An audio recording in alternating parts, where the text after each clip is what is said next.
Hi Aquarius, and welcome to your horoscope for January 2024. Thanks for joining me. It's a pleasure to be with you today.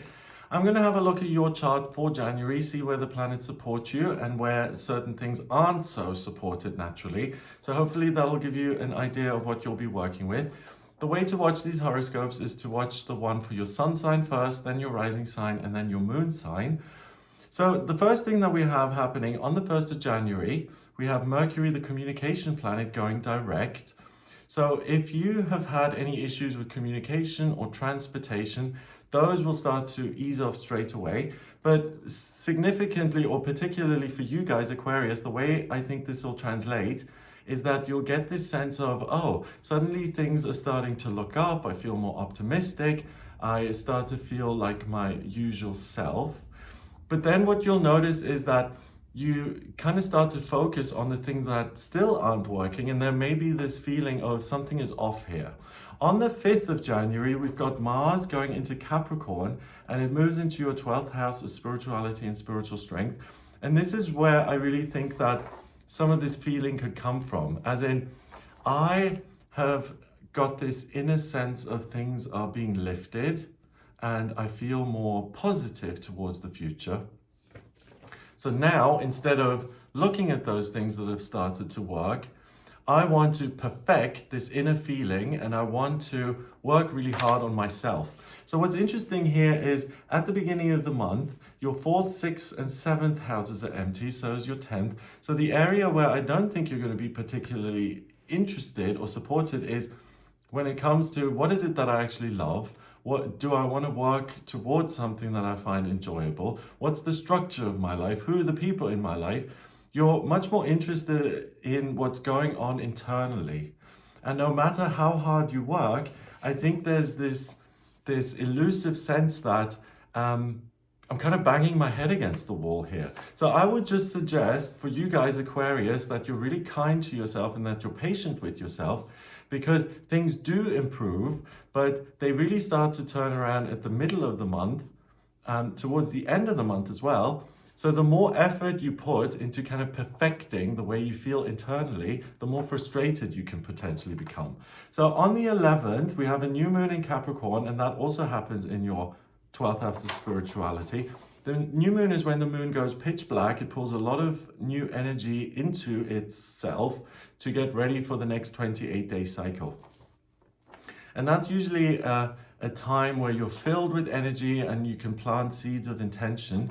But again, the way you guys process this, as in, I have this newfound energy and I feel compelled to use it in these nebulous ways that I'm not exactly sure of, and the outcome can be very frustrating. And that gets stronger as well when Mercury goes into Capricorn as well and joins all the other planets in your 12th.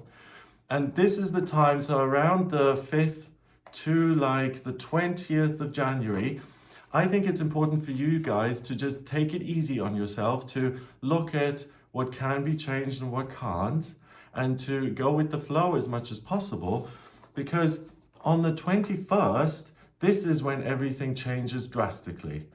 So I talked a lot about this in the yearly horoscopes that I did. So if you type in Aquarius 2024, I go into a lot of detail about Pluto, the planet of transformation and change, going out of the sign of Capricorn and into the sign of Aquarius, your sign. And it's a really significant shift. Pluto's been in Capricorn since 2008. And now when it shifts here in January, pretty much it stays in Aquarius until 2044. So for the next 21 years.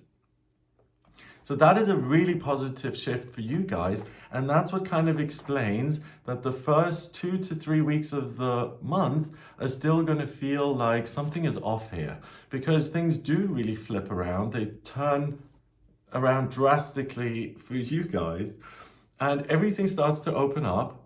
The things you've been trying to attain so far and everything you've worked at, and where you've just had this sense of frustration, that's suddenly replaced with this feeling of anything is possible. My ideas are coming back the way I would like them to. I have a focus on the future. My relationships are good. I have ideas about income. I have plans for my relationship. So everything comes back to life, basically.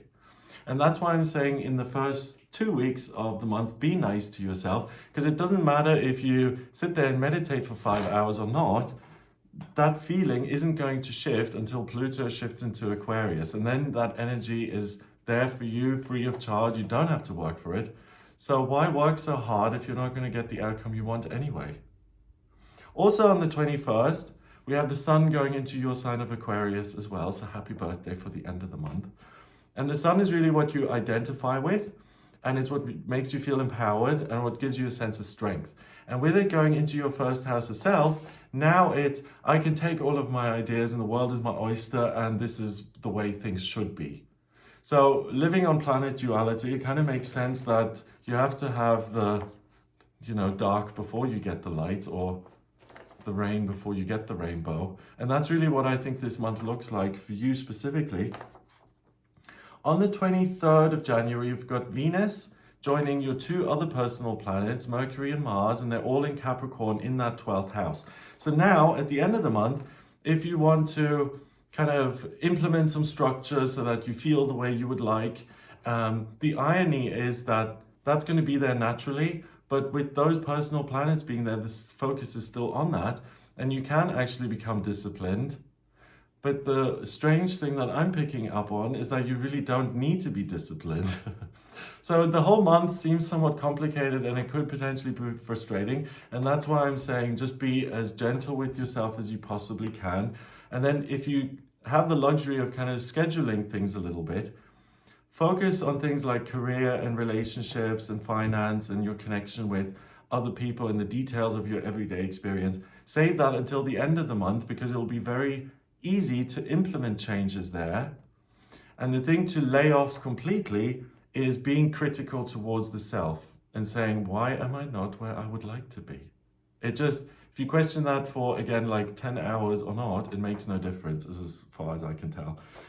On the 25th of January, you've got the full moon in Leo happening. And for you guys, that happens on the descendant, right on top of the descendant, in your 7th house of relationships. So now there's cause for celebration because you have your energy back, you have all of these ideas, and now you feel like you're coming out of your shell a little bit and other people are starting to show up again. It's not so important to keep your circle small.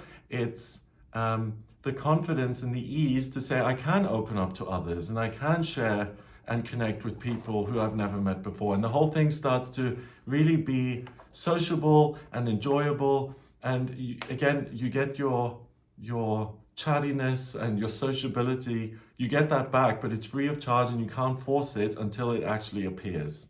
So no forcing anything if possible.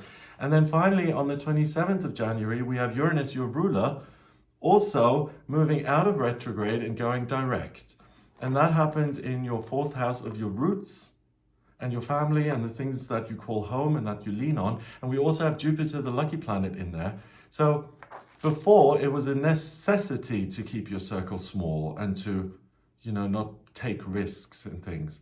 And now again, it's like, yes, my family stuff works, but I'm appreciative and I feel grounded and I feel strong in myself. So now I can loosen the reins a little bit and I can explore again and I can see what else is out there.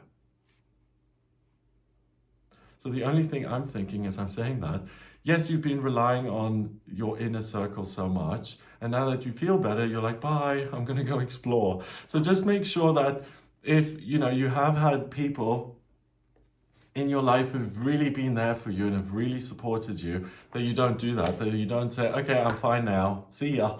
Make sure that you continue to focus on them and that you maintain those relationships while you're now out exploring and while you feel better and like things are going your way and anything is possible. And make sure you take those people along with you. They'll appreciate it. And that's what I get for you here in January. Also, I don't see a big interest in your career and the details of your everyday life. So make sure that you just keep a lid on things in that regard and that you do the things that are expected and required if you don't want to cause any problems there. But the main thing is lay off yourself, and if there's an excessive focus on my feeling, my body, why is it like this and why is it not another way, that's the big thing to avoid. Yeah. So that's what I get for you in January. I hope it gives you an idea of what you'll be working with. If you'd like a personal reading with me, please get in touch via my website. It's gregoryscott.com. On the front page, click on book your reading to order your reading with me. In my personal readings, I use astrology, the tarot, numerology, as well as my intuition. To draw up your birth charts, I need your place of birth, date of birth, and time of birth. If you don't have the time of birth, then order a chart rectification with me, please. That's a process where I work out your time of birth. And then once I have that, I can draw up your birth chart, which is a snapshot of the sky at the moment you were born, analyze that. So if you have any questions around what's coming up in future, or where to live, or strengths, weaknesses, what's destined in certain areas, please get in touch with me for a personal reading. Check out some of my other videos. Have a wonderful month, and I'll speak to you soon.